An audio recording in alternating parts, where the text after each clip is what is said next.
I'm ready. Click on it here.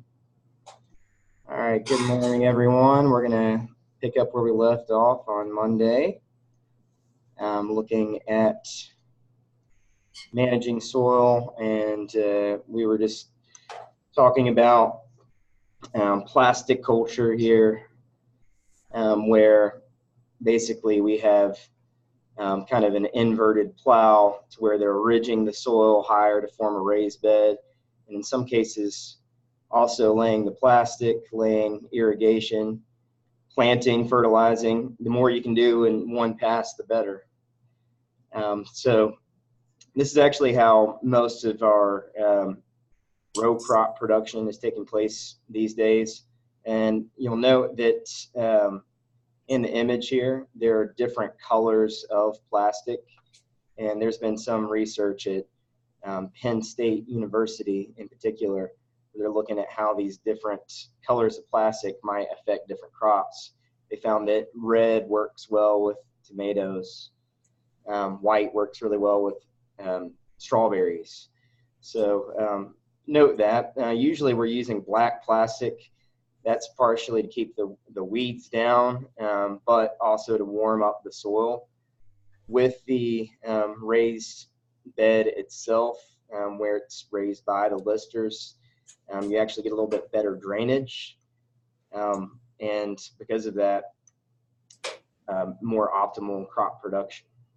Cool. I was going to ask about those colors Monday, but then I got sidetracked and forgot. Cool. It's pretty fascinating, actually, and they've also found that it's not even just crop dependent. It can be dependent on the variety. For some reason, some tomatoes prefer the red, some prefer other colors. So it's kind of a neat thing to look at, and especially used in organic production. But these days, most forms of vegetable crops, they're doing it kind of all around. So cultivation itself is not really necessarily the tillage of the crop alone, but we think of it tillage after crop emergence. And we're doing that in between rows, mostly as a way to control weeds, but also improving water infiltration, soil aeration, some of the conservation of soil moisture, and in some cases, insect control as well, mostly by disturbing where insects have laid their eggs and bringing them up to the top so they either dry out or exposed to predators. So here's just an image of some cultivation taking place in corn here in a row crop. So notice that the tillers themselves, and in this image, they kind of have guards here, so they're trying to minimally disturb the crop and its roots, but just as a way of managing the weeds in between the rows. Many ways that we could do cultivation.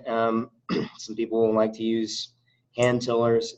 Small scale agriculture, we use hoes a lot, and often we use kind of row spacings that are convenient to put a wheel hoe, and that's basically a wheel with a hoe equipped behind it, and so you're getting the whole row as you go in between them. I think one of the big differences in row crop cultivation versus kind of more small scale production is that there's a lot more manual labor and a lot less automation available. Also, you might note that on the tractor itself here, you can see some antenna here. A lot of our tractors today are GPS guided. So, that way the driver of the tractor still has to make the turns, still has to operate the tractor, but it's not as worried about getting off track slightly because the GPS is actually guiding the machine. Neat technology. Whenever we're doing deep tillage, we use heavier equipment for that, and especially when the soil is dry. Deep tillage, though, is fairly expensive to have that heavier equipment, and it's kind of, in some cases, a wash as to whether it's actually going to materially increase the crop yields or not. We have to watch out in certain situations. So, for instance, in orchard crops, we can damage tree roots by cutting those roots, severing them. So using the proper tillage equipment is important to look at whenever we're doing cultivation. And of course, you have to be aware, call them misutilities, right? But looking at drainage or any utility lines buried, of course, you have to be careful if you're doing deep tillage. So this is what deep tillage could look like. In this case, the above picture, a deep chisel type plow used to really break up deep compacted hard pans and subsoils. And basically it's being pulled along to break up these hard compacted soil layers. In some cases we look at soil fumigation or pasteurization as a way to remove any potential pathogens in the soil. So the issue with fumigation, one is that a lot of the chemicals that were traditionally for fumigation, like methyl bromide, are now restricted or banned. But also the chemicals that are available for it and the equipment are very expensive. So usually we use that fumigation for high value crops where, you know, you can still make money off of doing that. Looking at how your economics justify any kind of treatment is important in any kind of agricultural production. Another thing on the fumigation itself, you know, we do that commercially for soil mixes that we're using, like say in a greenhouse, for instance. They're sterilizing those mixes before, you know, they send them out to you. They're not usually fumigating them, but they're more like pasteurizing them. One of the issues, though, is that insects and bacteria can't actually get through the plastic. So it's sterilized at the you know, place where they're packaging the soil into, or the substrate, I should say.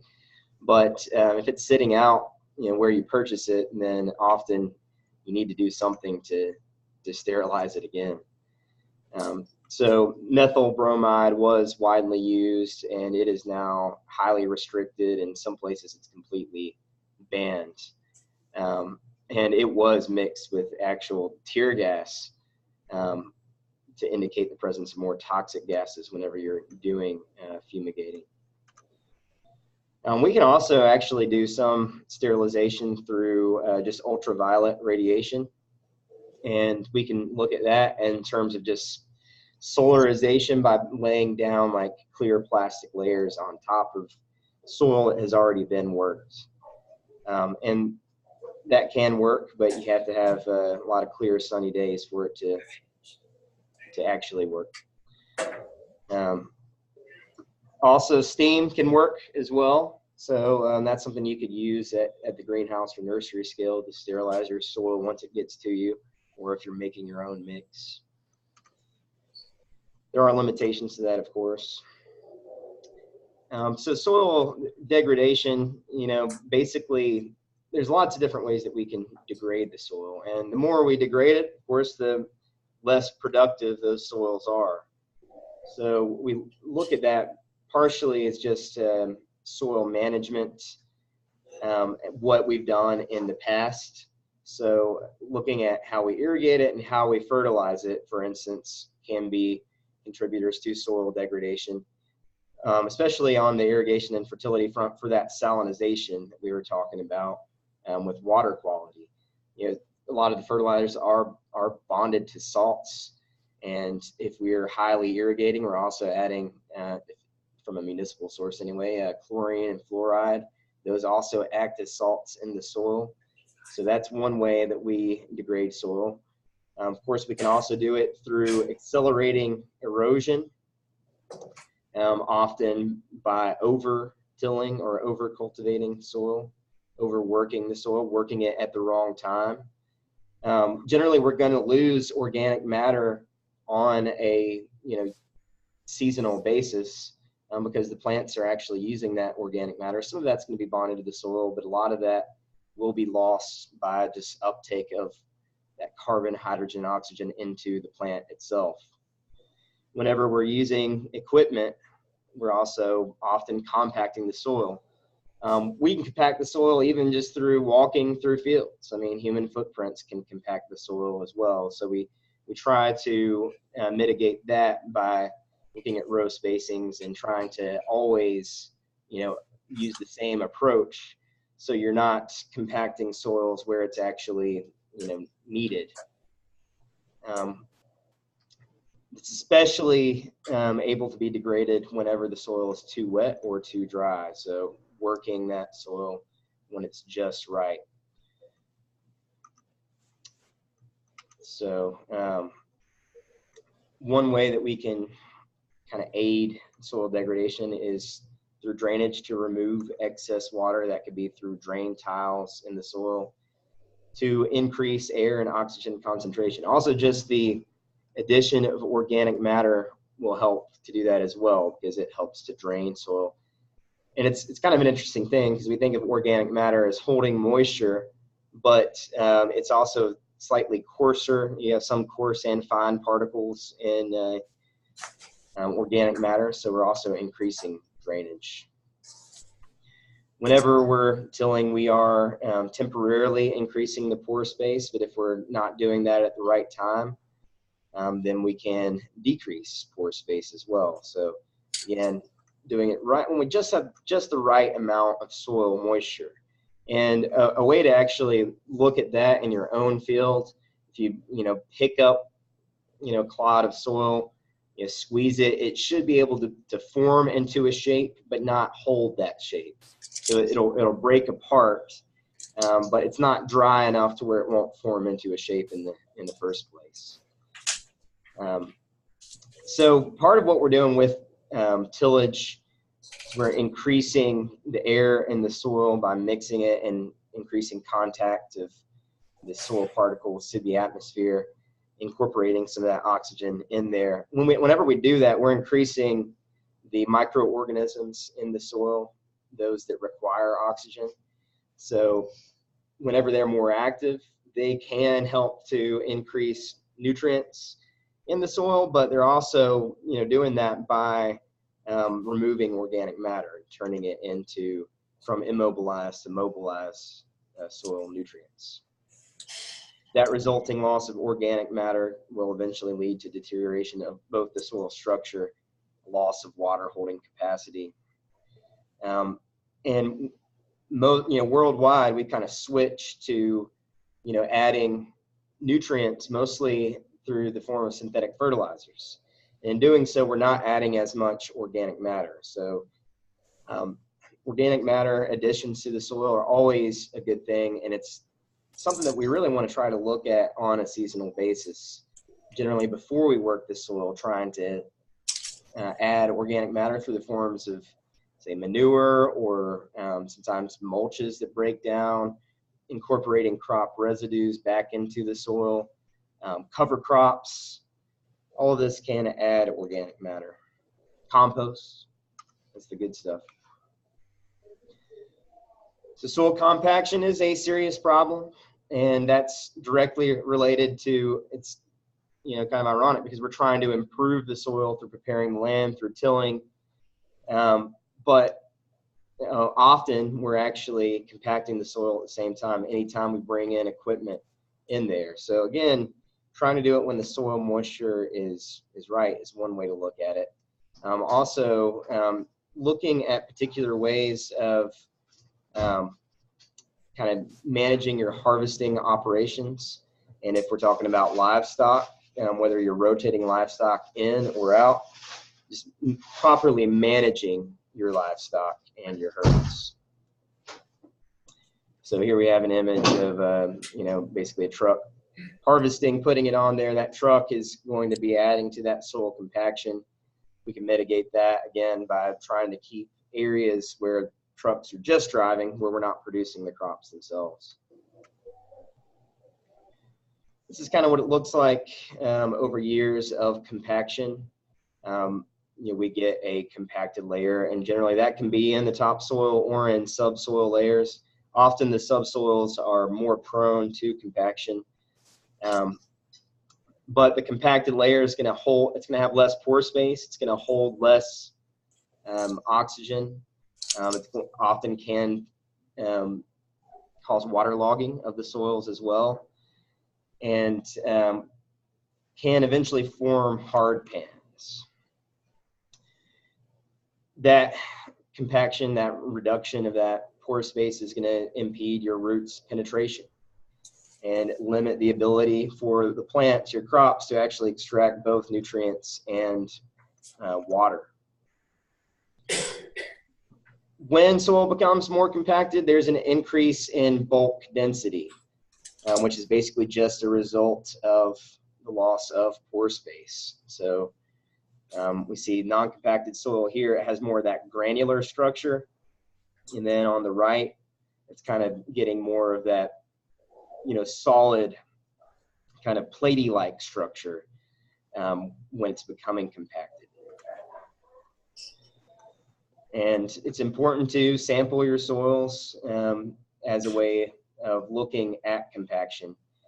And this graph is just looking at water infiltration in light versus moderate and severe compaction, and noting the difference between fall sampling and spring sampling. So even just natural rainfall can compact soil as well. So it's paying attention to ways that we can decrease compaction, very important for managing our soil. Also look at crusting. And crusting is very similar to compaction, but it's happening at the soil surface. It's that increase of density, but this is usually caused from either tilling at the wrong time or post-tillage having compaction due to heavy rainfall or heavy irrigation, which will break apart the surface aggregates and cause them to form a soil crust. Soil crusts are really a big deal, mostly when we talk about preparing seed beds. So they're going to restrict seedling emergence as well as gas exchange and water infiltration. So watching the weather when you're planting can be a big deal as well. If you do have some soil crusting happening, even in your planting rows, then you can actually use attachments on your planters to break up a soil crust. You can do some light cultivation as a way to break it up as well. On the left there, we just have a result of that soil crusting in a field, and you can see very poor crop emergence as a result. You got to start good. Salinization, as we've already kind of mentioned, is related to our irrigation and fertilization practices, and it's really a big deal in dry weather or just arid locations, semi-arid locations, and areas especially where we have coastal regions where we have salt water coming in. So what we're looking at here is that salt basically making that osmotic pressure where it prevents absorption of water into the plant. Even though you might have plenty of water available, the salinization can, basically prevents the water from being able to be absorbed by the roots. So one of the best strategies for improving degraded soil is just to kind of let it go fallow for several seasons or potentially several years, and let natural plant regrowth kind of break it up. We can also do cover crops, especially more deeply rooted cover crops, such as a mixed grass and legume, such as alfalfa.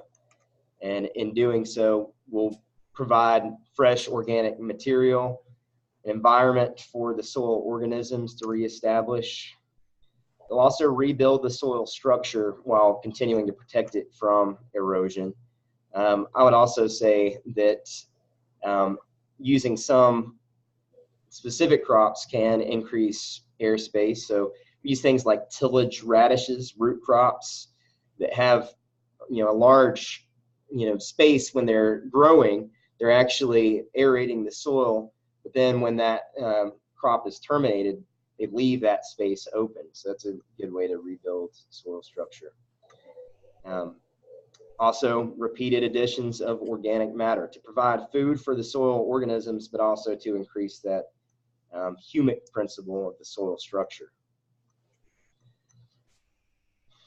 One of the things that's improved throughout years, especially even in the Midwest, we're looking at even where there's commodified, subsidized crops like corn, wheat, and soy, doing no-till, and often it's a result of technology and adding multiple kind of implements to the tractor or whatever machinery you're using to work the soil. So no-till is one way to improve the soil and prevent degradation, conserve the soil.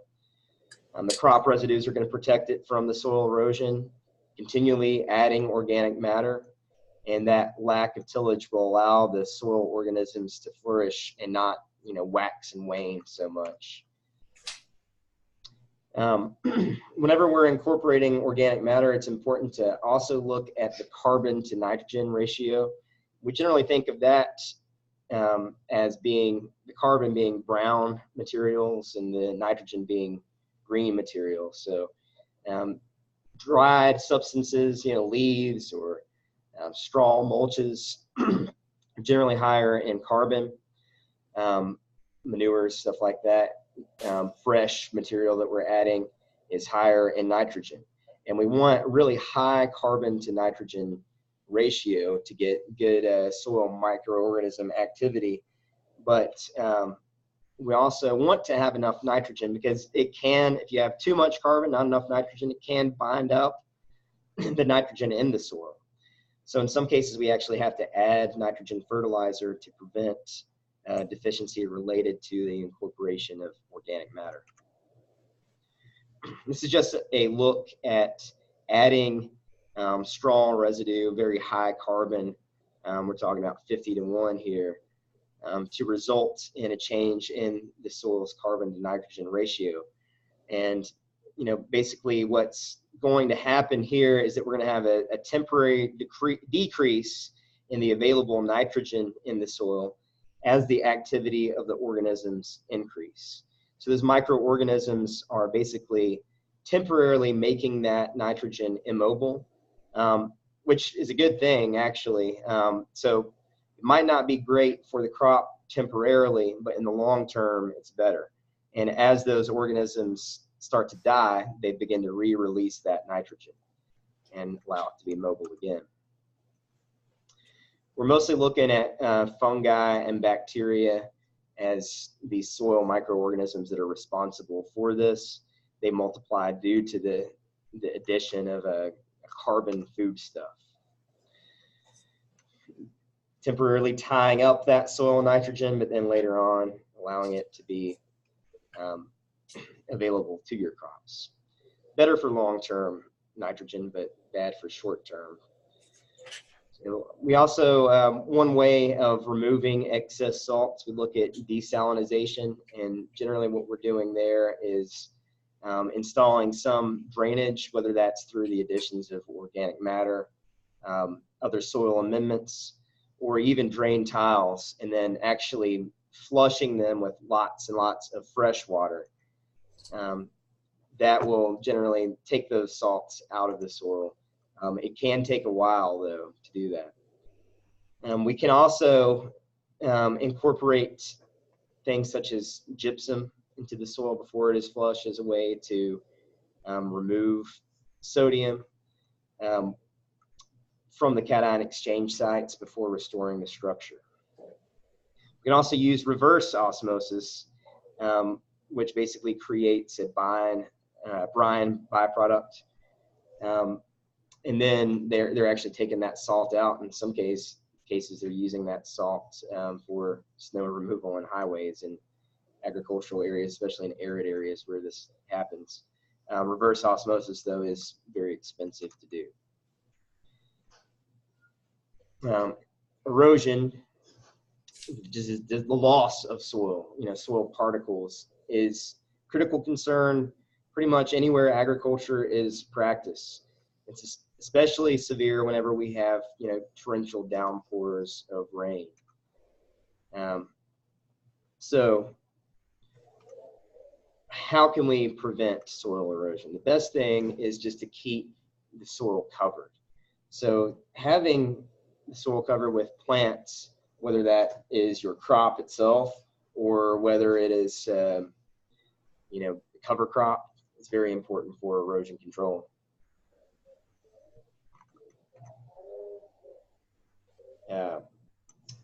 Once we begin to have soil erosion, it's really difficult to prevent it. It doesn't take long for water to continue to erode and remove the topsoil. And once we have big flows of water, then we can have gullies form, as we see here on the left. On the right here, and notice on the left there that's even with a young crop in place. Even though that crop is there and the soil is covered, we can still have erosion from a heavy downpour before those roots have actually developed and really are holding that soil in place. On the right there, we've got rill erosion. That can happen through rainfall, but also through wind as well. So watching the weather whenever you're preparing the soil is very important to look at. Level land is less likely to erode from water, but can still be vulnerable to wind erosion. The best protection against wind erosion is either vegetative cover or having actual windbreaks planted, or also using tillage methods such as stubble mulching to try to, any kind of mulching really, just to keep some kind of cover on the soil itself. Also, if we're working the soil, if we leave it kind of more rough or higher clod density on the top, then that can reduce wind velocity at the soil surface and prevent some wind erosion too. So we depend on soil to be, produce food and fiber, many of our crops. So we have to use land, but we also have to, it's this balance for soil conservation, trying to limit our disturbance wherever possible. And we do that kind of actually looking at it in the government regulatory environment. And that began as early as 1929, where Congress actually established soil conservation experiment stations and began to study and gather information on controlling erosion. And that increased over time. So it started with just 10 stations, and now we have, soil conservation districts in every county, basically. So this really became evident during the Dust Bowl, and one of those particular events was called Black Sunday, where we had the most severe dust storm in the U.S., to where it was so bad in the Midwest and even in parts of the eastern United States, where it basically completely blotted out the noonday sun on April 14th, 1935. So that was a big event that led to the Soil Conservation Service being developed, and then which is now known as the NRCS, Natural Resource Conservation Service. So what happened to promote the Dust Bowl in the Midwest was overuse of that land, constant plowing and tillage, accompanied with long-term droughts. And then we had windstorms come that basically just picked up the topsoil and just blew it all the way over into DC and New York, blowing soil particles from the Midwest and as far west as Texas and Oklahoma. And this guy, Hugh Hammond Bennett, was actually the guy who went to Congress and basically said, you know, we need to establish a service to do this. So in 1933, they developed the Soil Conservation Service. In the 60s, they switched over to Natural Resource Conservation Service, looking at water quality as well as soil quality and how the two are related. So one of the things that we look at in terms of soil conservation is actually just developing land capability classes. And generally, these classes are based on what limitations they have, mostly on the topography of the soil as well as the soil texture itself. So that the higher the class, the more limitations there are for those crops. All of our soil conservation methods are going to depend on, you know, what we're doing. So what the soil is like, what the topography is like, what we're cropping, if we're doing livestock, and what the climate is like too. If we have land that is not suitable for agriculture, it can still be affected by erosion if we are doing things like logging, for instance. So land that's very susceptible to it, we want to just leave it for wildlife and recreation rather than trying to do any kind of agricultural forestry practice on it. So we're going to look at some of the different ways that we can practice some soil conservation.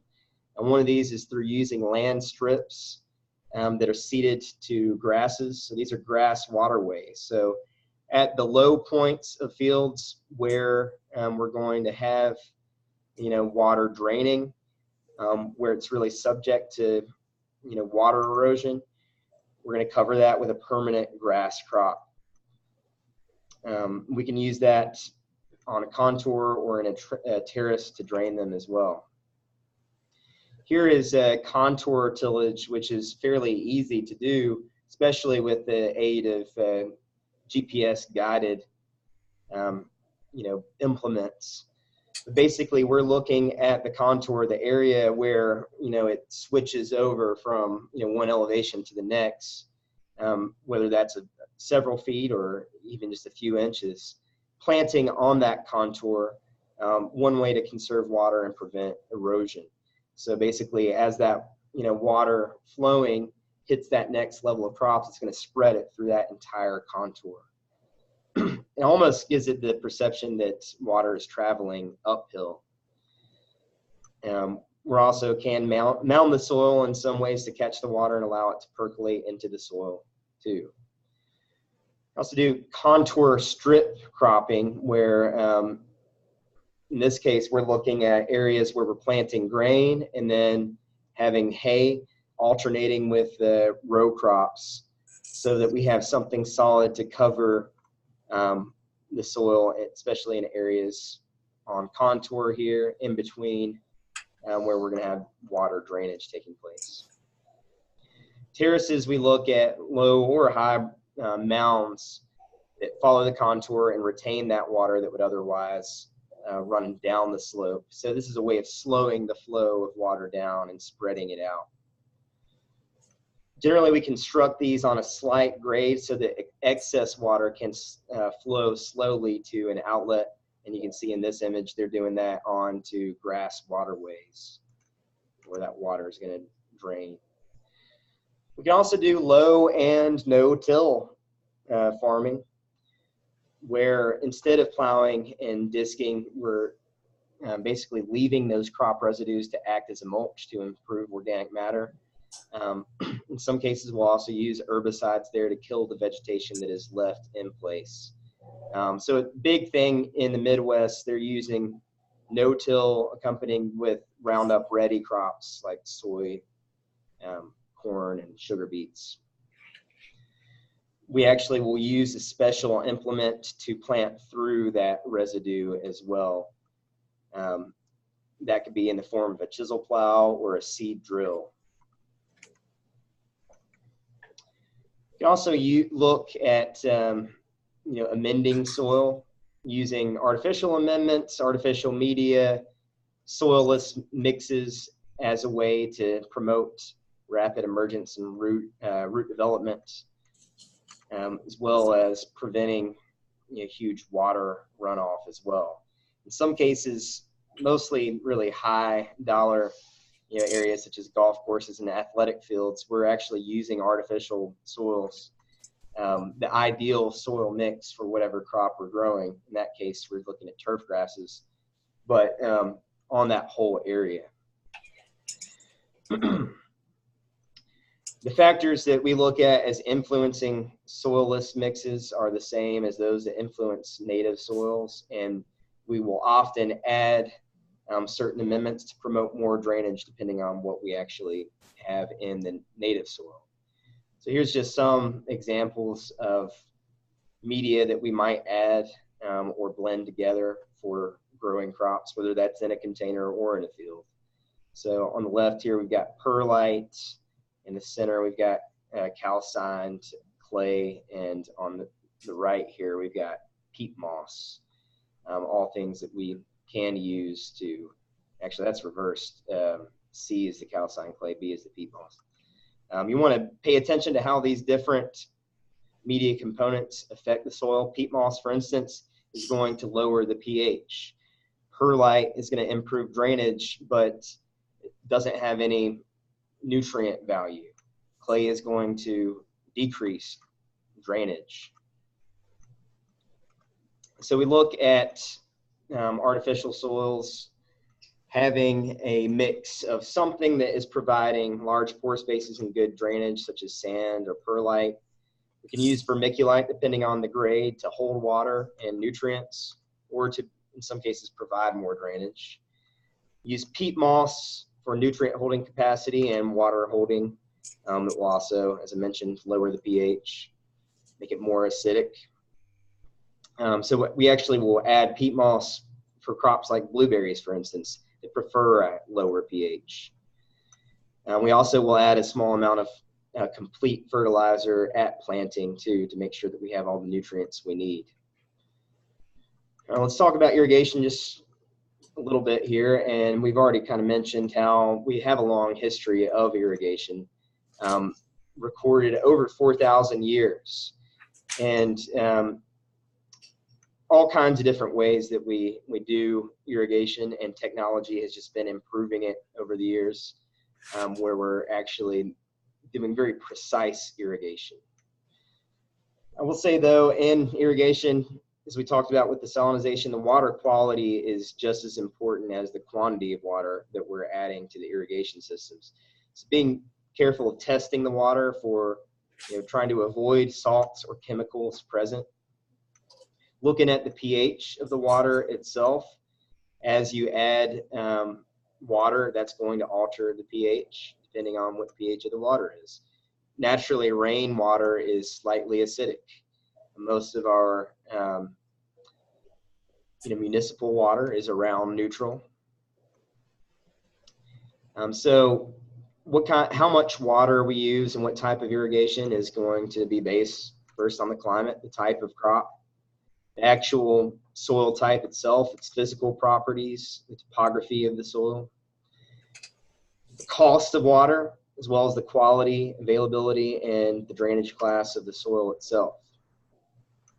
So one method of irrigation is flood irrigation. We can really only use that where the land is flat and ideally level.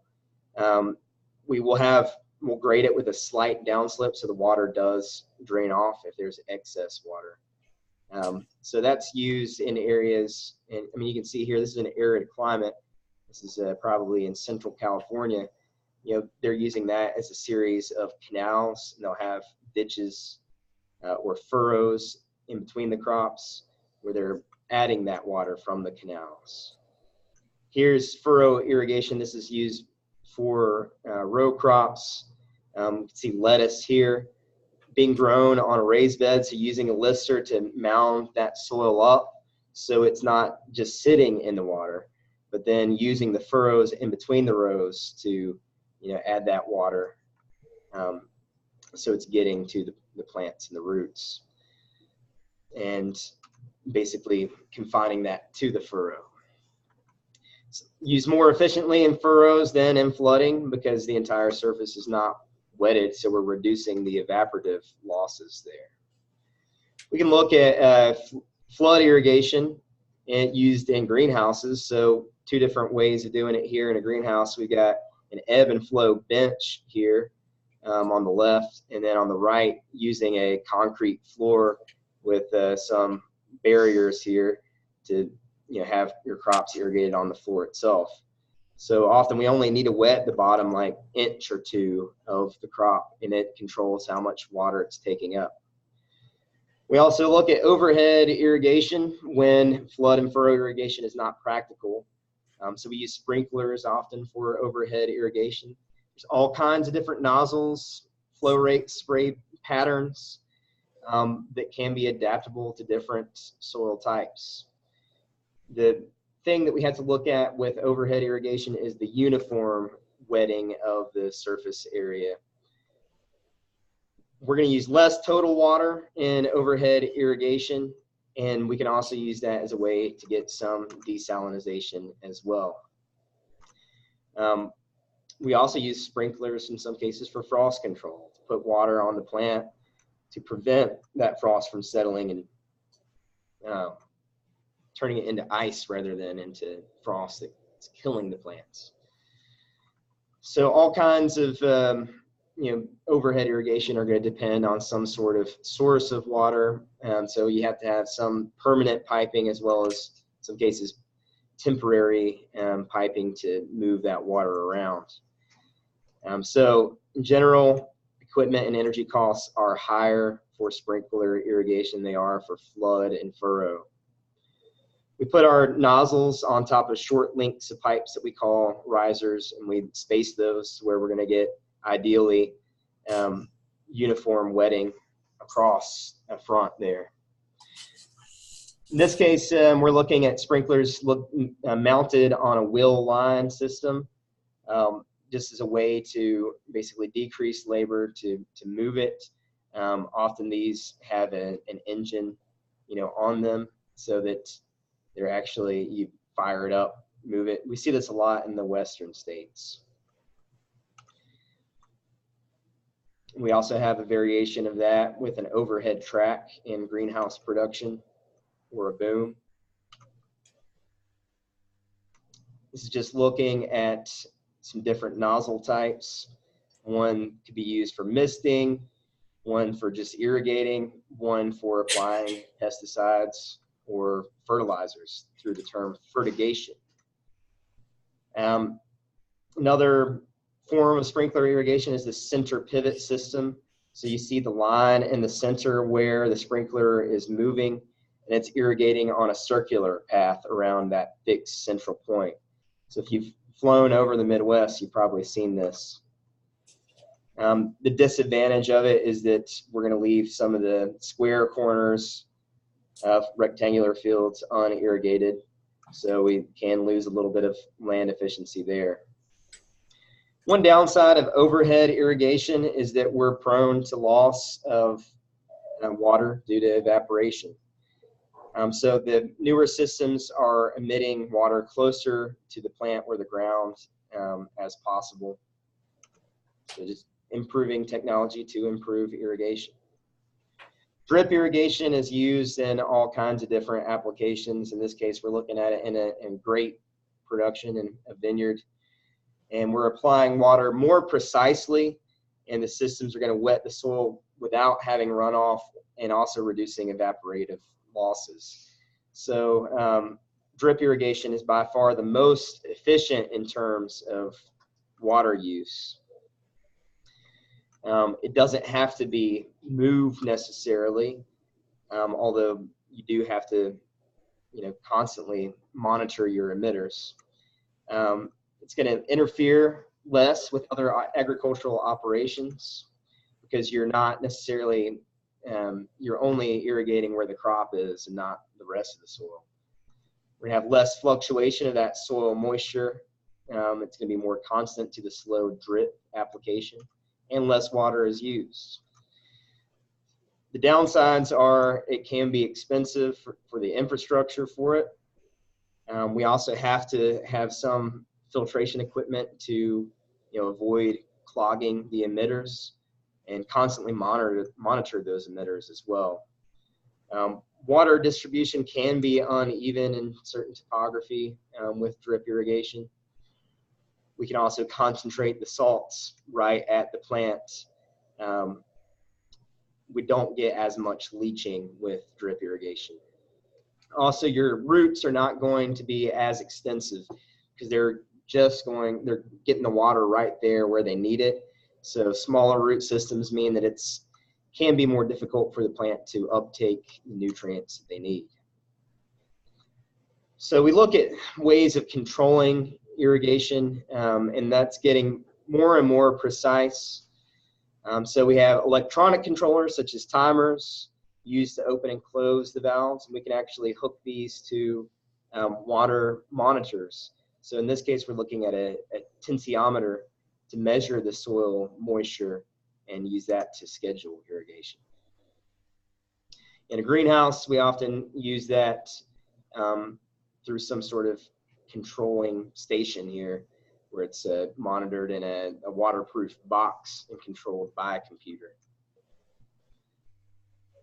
If we have too much water, we have to look at drainage. So we look at clay tiles or perforated plastic like ADS pipe being buried underground as a way to move that water and drain it rather than just have it sit there. Very important. We've actually done this historically in areas where we've had bogs to make them more productive soils. So we've drained wetlands off, made them into productive agricultural land. And unfortunately, that can have some negative effects to the ecosystem itself. All right, well, we're out of time there. So we came pretty close to finishing, but we'll finish that up on Monday and also move to the next chapter. Do you have any questions or concerns? Yeah? Did you get those assignments updated, whatever it was I emailed you about? Almost there. I've got it very close. So today I'm going to finish that up. So yeah, I'll have a place where you guys can put in the soils lab and also put up the second part of the soils lab since we're back talking about soils again. So look at your lab section there on the module section of the Canvas site. And also, so there will be a place for you to put that. I'll put up the instructions up as well for you to put in the answers to the questions. And yeah, also don't quite have finished, but I'm going to put up an example for your crop project. That crop project is going to be due the week before exams, just so I have time to grade it and get it back to you for feedback. And I'll kind of let you make make a few modifications to it if you didn't get everything. There is a module on there on the Canvas page that shows all of the like a checklist for that crop project. Don't hesitate to contact me if you have any issues finding peer-reviewed papers. I'm happy to help you find those. All right, well, y'all have a great day. Okay, you too. Excuse me, you too. Hunter is there? He is. All right, cool. See y'all in a minute. See you in a few. Thank you. Okay.